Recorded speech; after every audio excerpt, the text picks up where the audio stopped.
اعوذ باللہ من الشیطان الرجیم بسم اللہ الرحمن الرحیم۔ معزز سامعین، معزز ناظرین، کے نیوز ایچ ڈی کے پروگرام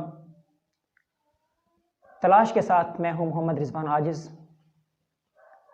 آپ نے پچھلی ایپیسوڈ میں یہ جانا کہ ایران اور امریکہ کے درمیان جو کلیش چل رہا ہے، جو اس وقت اناد چل رہا ہے، جو مسئلہ چل رہا ہے، اس کے بارے میں ہم نے اپنی کوشش کی کہ آپ کو بتا سکیں کہ آخر میں ہو کیا رہا ہے۔ تو مجھے یہ ضرورت پیش آئی کہ میں آپ کے سامنے کچھ حقائق رکھوں کہ ایران اور جو امریکہ ہے اس کی یہ جنگ کیا ابھی کچھ دہائیوں سے شروع ہوئی ہے؟ کیا یہ جو معاملات ہیں کچھ دہائیوں سے شروع ہوئے ہیں؟ تو اس کا جواب یقیناً نفی میں ہوگا۔ اس کا جواب تلاش کرنے کے لیے آپ کو تقریباً 10 سینچریز پیچھے جانا پڑے گا، تب جا کے آپ اس کی جو مین وجہ ہے وہ تلاش کر پائیں گے۔ تب آپ پہنچیں گے نور الدین زنگی کے دور میں۔ جناب نور الدین زنگی نے مسلمانوں کی سربلندی کے لیے بہت کام کیا، بہت سی جنگیں لڑی۔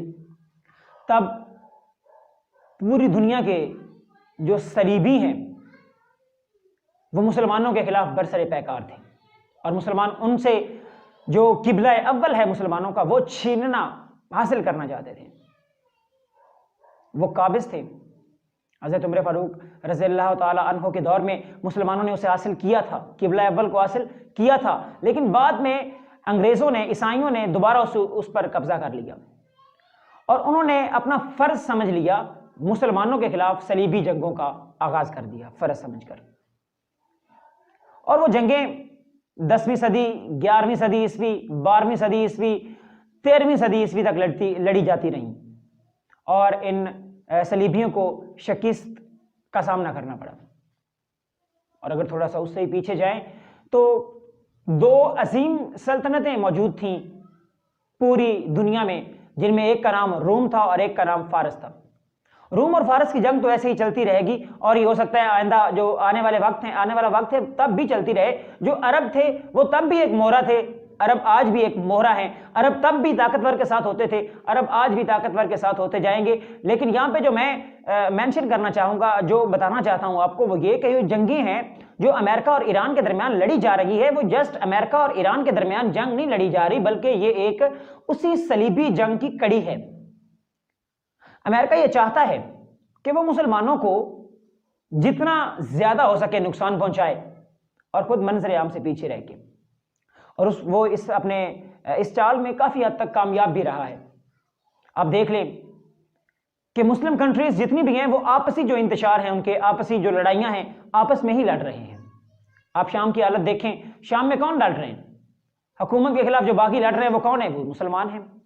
جو حکومت ہے وہ کون ہے؟ وہ بھی مسلمان ہے۔ فرق صرف اتنا ہے کہ وہ سنی مسلمان ہے اور وہ شیعہ مسلمان ہیں۔ اور اسی سنی شیعہ کا فائدہ اٹھاتے ہوئے آپ دیکھ سکتے ہیں کہ جنگ عظیم دوم، جنگ عظیم اول میں ہمفرے نے جو کردار ادا کیا وہ سب کے سامنے ہے۔ جو کردار صلیبیوں نے مسلمانوں کو توڑنے میں ادا کیا وہ سب کے سامنے ہے، اور آج ہم ان کی چال میں پھنسے ہوئے ہیں، اور یہ سارا کچھ ہمارے خلاف ہو رہا ہے، وہ ہمارے خلاف کر رہے ہیں۔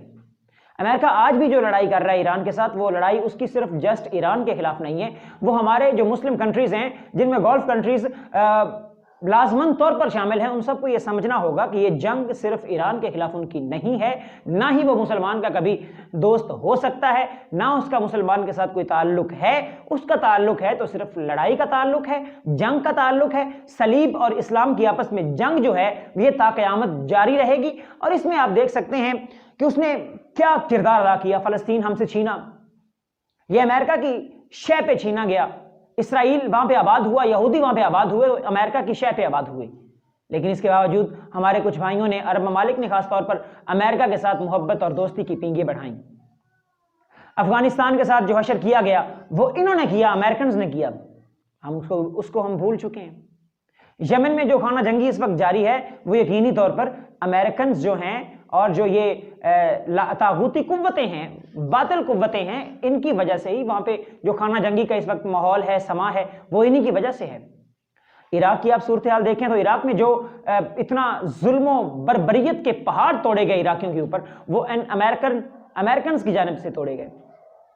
پہلے ہلاکوں نے حملہ کیا، اس کے بعد جو سیاہ تارین تاریخ ہے عراق کی ہسٹری میں، وہ یہی امریکنز، جو امریکہ کا اٹیک تھا اور امریکہ کا قبضہ تھا۔ عراق، شام، یمن، یہ خطہ پوری دنیا میں خوشحال ترین خطہ تھا، بڑے بڑے امیر لوگ تھے یہ، ان کی حکومتوں کے پاس بہت پیسہ تھا، عوام خوشحال تھی، لوگ ان ممالک کی طرف رخ کر رہے تھے نوکریوں کی خاطر۔ آخر کیا ہوا؟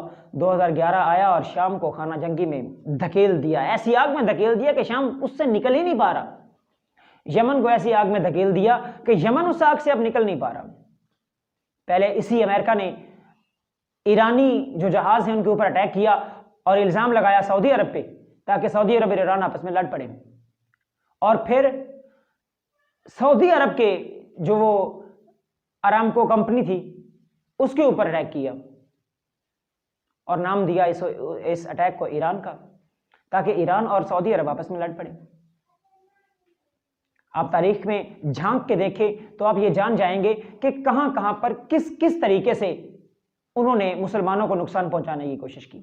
جب صلاح الدین ایوبی رحمۃ اللہ علیہ نے بیت المقدس فتح کیا، بیت المقدس حاصل کیا، اس کے بعد انہوں نے قسم اٹھائی کہ ہم بیت المقدس کو مسلمانوں سے واپس لیں گے، اور وہ اس میں کامیاب بھی ہوئے۔ لیکن کیوں کر ہوئے؟ ہماری اپنی کمزوریوں کی وجہ سے ہوئے، ہماری اپنی آپس میں جو انتشار ہیں ان کی وجہ سے ہوئے، آپس کے جو اختلاف ہیں ان کی وجہ سے وہ کامیاب ہوئے۔ اور آج ہم مسلمان اسی پیج پہ کھڑے ہوئے ہیں، ہمارا کوئی ایک پلیٹ فارم نہیں ہے۔ ہم آپس میں لڑنا ثواب سمجھتے ہیں، لیکن کافر کے خلاف لڑنا ہمیں امن کے خلاف جو ہے وہ ایک سازش نظر آتا ہے۔ پوری دنیا کے مسلمان جو اس وقت لٹ رہے ہیں، آپ دیکھیں ایوبی کے دور میں ایوبی نے ایک ہو کر، ایک اکیلا مسلمان 100 کافر پر بھاری ہوتا ہے، لیکن ایوبی نے یہ ثابت کیا کہ اگر جذبہ ایمانی دل میں زندہ ہو، جذبہ جہاد زندہ ہو، تو خدا کی طرف سے نصرت نازل ہو ہی جاتی ہے۔ اس وقت کے جو مسلم بادشاہ تھے، دوسرے علاقوں کے بادشاہ تھے، انہوں نے ایوبی کو نقصان پہنچانے کی کوشش کی۔ ایوبی کے خلاف انہوں نے انگریز کا ساتھ دیا، عیسائی کا، صلیبی جنگوں والوں کا، جو یہ صلیبی ہیں ان کا ساتھ دیا، اور یہی ان کا رول تھا، یہی ان کا اصول تھا کہ ڈیوائیڈ اینڈ رول۔ آج یہ جنگ ہو رہی ہے ایران اور امریکہ کی، یہ پوری دنیا کو سمجھنا چاہیے، یہ جنگ نہیں ہے ابھی تک، اللہ نہ کرے کہ جنگ ہو، کیونکہ جنگ کسی بھی معاشرے کے لیے اچھے جو بعد میں اثرات ہیں وہ نہیں چھوڑ کے جاتی۔ اگر جنگ ہوگی تو اس میں ہم سب جو ہیں، ہم سب ہو سکتا ہے اس میں پھنس جائیں۔ جنگ کسی بھی قوم کے لیے ایک ڈراؤنے خواب سے کم نہیں ہے۔ جنگ بالکل نہیں ہونا چاہیے، لیکن جو حقائق ہیں وہ میرا مقصد تھا آپ کے سامنے رکھنا۔ ان یہودیوں نے مسلمانوں کے ساتھ کیا کیا، اور ان عیسائیوں نے، ان صلیبیوں نے مسلمانوں کے خلاف کیا کیا۔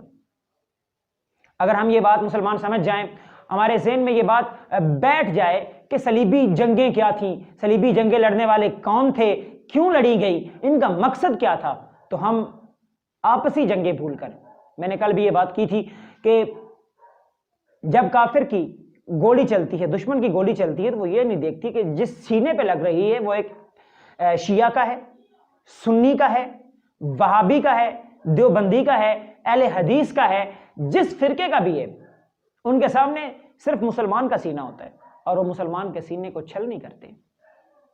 لیکن ہم جو مسلمان ہیں وہ آپس میں یہ فیصلہ نہیں کر پا رہے، بلکہ یہی فیصلہ کرنے پر تلے ہوئے ہیں کہ شیعہ کافر ہیں، سنی کافر ہے، وہابی کہتا ہے یہ دونوں کافر ہیں۔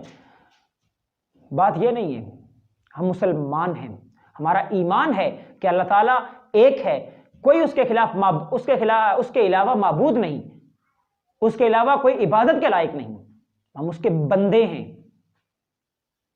یہ ہمارا ایمان ہے۔ اور حضرت محمد صلی اللہ علیہ وآلہ وسلم اللہ کے رسول ہیں، اور جو رسول اکرم صلی اللہ علیہ وآلہ وسلم کی ذات اقدس پر ایمان نہیں رکھتا وہ مسلمان نہیں ہے۔ ہمارا بنیادی جو بنیاد ہے ہمارے ایمان کی وہ توحید و رسالت ہے، اور ہم توحید و رسالت پر ایمان رکھتے ہیں، ایمان رکھنے کے باوجود ہم ایمان نہیں رکھتے، اور وہ مجھے اس لیے کہنا پڑ رہا ہے کہ ہم آپس میں ہمارا کوئی اتفاق اتحاد بالکل بھی نہیں ہے۔ آج ہمیں آپس میں اتفاق اور اتحاد کرنے کی ضرورت ہے تاکہ باطل قوتوں کے خلاف ہم ڈٹ سکیں، لڑ سکیں، اور مسلمانوں کو وہی عزم شبیری دے سکیں۔ اگر ہم آج بھی ایک ہو جائیں تو کیا نہیں ہو سکتا۔ اقبال نے کہا تھا کہ کاش ایک ہوں مسلم حرم کی پاسبانی کے لیے، نیل کے ساحل سے لے کر تا بخاک کے کاشغر۔ اگر نیل کے ساحل سے لے کر کاشغر کی خاک تک ہم مسلمان ایک ہو جائیں تو کوئی طاقت ایسی نہیں جو مسلمانوں کو شکست دے سکے، کیونکہ مسلمانوں کا خدا مسلمانوں کے ساتھ ہے۔ ہم اللہ اور اس کے رسول کے اوپر ایمان رکھنے والے لوگ ہیں۔ خدا خود اپنی نصرت اتارتا ہے جب ہم مشکل میں ہوتے ہیں، اور اللہ نے واضح الفاظ میں یہ فرمایا ہے کہ اللہ کی رسی کو مضبوطی سے تھامے رکھو اور آپس میں تفرقہ مت پھیلاؤ۔ کیا ہم ان جو سنہری اسلام کے اقوال ہیں، جو خدا کے فرامین ہیں، کیا ہم ان پہ عمل کر رہے ہیں؟ کیا ہمارا فرض نہیں بنتا کہ ہم قرآن مجید کی تعلیمات پر عمل کریں؟ کیا قرآن مجید میں کہیں پر بھی لکھا ہوا ہے کہ آپ ایک دوسرے کو کافر کہیں اور ایک دوسرے کے خلاف رہیں؟ یقیناً نہیں۔ ہمیں اپنے دشمن کو پہچاننے کی ضرورت ہے، اور وہ یہود و نصارہ ہیں، وہی ہمارے دشمن ہیں۔ مزید اسی موضوع پہ کل انشاءاللہ دوبارہ نئی ایپیسوڈ کے ساتھ، صلیبی جنگوں کی تاریخ کے ساتھ آپ کے سامنے حاضر ہوں گے۔ تب تک کے لیے اجازت دیجیے۔ آپ کا اللہ نگہبان۔ پاکستان پائندہ باد، قائد اعظم زندہ باد۔ اللہ حافظ۔